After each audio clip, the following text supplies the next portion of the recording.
Hey guys, I'm going to explain how the charting works. This might be a little bit lengthy, but this is something really important that we need to talk about. So your first chart is executive.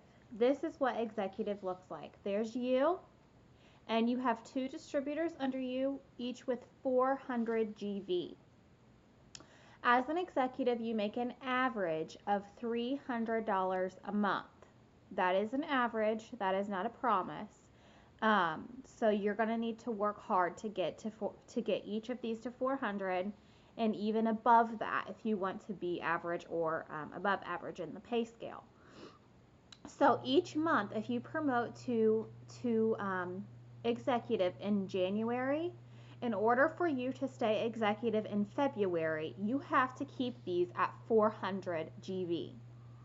So they need to be working their business and you need to be working yours, because if you didn't already know this, any loyal customer that you sign, you can put wherever you need it. If you need it under you, that's fine. But if this person has fell a little bit short of 400, you can put that customer under them to get them to 400. Okay, and it's still going to count toward your GV because it's group volume. Anybody that is underneath you counts toward your group volume. Okay, so you're still going to get commission off of them, plus your distributors will. This is executive. This is your first promotion. Okay, your second promotion is Ruby. Everybody knows we want rubies because rubies build diamonds, number one, and rubies get a $1,000 bonus right now. So your average income as a Ruby is $599. To maintain Ruby, which means if you know what, I have 400 written on there and it's 4,000. If you hit Ruby in January, in February, in order for you to stay Ruby, you have to keep each and every distributor that you have at 400 GV, or you can have a 4,000 group volume underneath you. So that means if this person has fell a little bit short of 400, but this person is at like 6 something, then you're going to average out to still be a Ruby because you're still going to have 4,000 as long as you make up for that somewhere if somebody falls below. So as a Ruby, let's just say back here at executive, you have your two distributors and you think this one is just going to be money bags. Like this one is killing it. So you're going to, when you look at your Ruby chart, you're going to put that person in your executive spot because that means they're going to have two distributors underneath them. Now, something else I want to explain about this is if you put somebody there, but then this person ends up signing a distributor, you can switch them at any point in time. You can move people around. So you can switch them, whatever you need to do. And I want you guys to understand that if you sign a distributor, let's just say you were in this spot and you sign a distributor, you're being moved to this spot because now in order for this person to promote, they only need one more distributor. So if you feel like you're getting more help or less help than everybody else, it's because we're running with our runners and we're walking with our walkers. Which means if you're not trying super hard or you're content at being just a 400, then somebody else is going to fall into that executive spot. Somebody that is signing distributors and that is signing loyal customers, or that is at least trying to sign them. So this is what your Ruby chart looks like. And like I said, in order for you to go Ruby the first month, everyone on this chart has to be at 400 GV.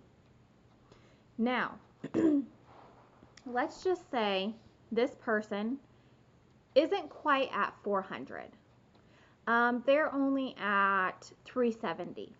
And you sign a loyal customer and you're looking at your chart to see where you should place this loyal customer. You are going to place it as far down as you can because this person's sales counts towards their GV, which also count toward your GV.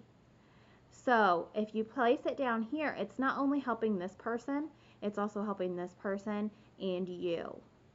Does that make sense? Okay, so we are no longer placing loyal customers under this person ever. We're always going to place them under their team, okay, because that is going to help their GV as well. all right? If you have questions about that, let me know. Just remember, you have to have everybody at 400 the first month, and then the second month to maintain, you just have to have 4,000 GV, or for everybody at 400. Either way would work. Emerald. Here's our emerald chart. Emerald is where the money starts to get pretty dang nice. You're making over $1,100 monthly on average.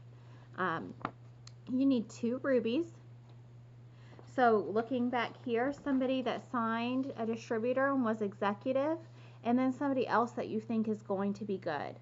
Maybe they haven't signed anyone else yet, but they're looking like things are pretty promising. They're putting forth a pretty darn good effort. So you're going to try to make them ruby as well. So now you have 2 rubies and 2 400 spots, and that is what emerald looks like. And like I said, you're going to place your sales as far down on this chart as you possibly can, because it's going to count toward everyone above them's GV. Okay? And then lastly, you have your diamond. So for diamond, you need 1 emerald, which means this person has 2 rubies and 2 qualified legs. You need a ruby of your own, and you need 3 distributors at 400. At diamond, you get the $10,000 bonus, and you're making an average of $1,900 a month. And you need 10,000 GV to maintain this. So you can have each person at 400 every month, or you can just have 10,000 group volume. Either way is going to keep your diamond for you. Okay? If anybody has any questions about this, just let me know. The smartest thing to do is just you want to place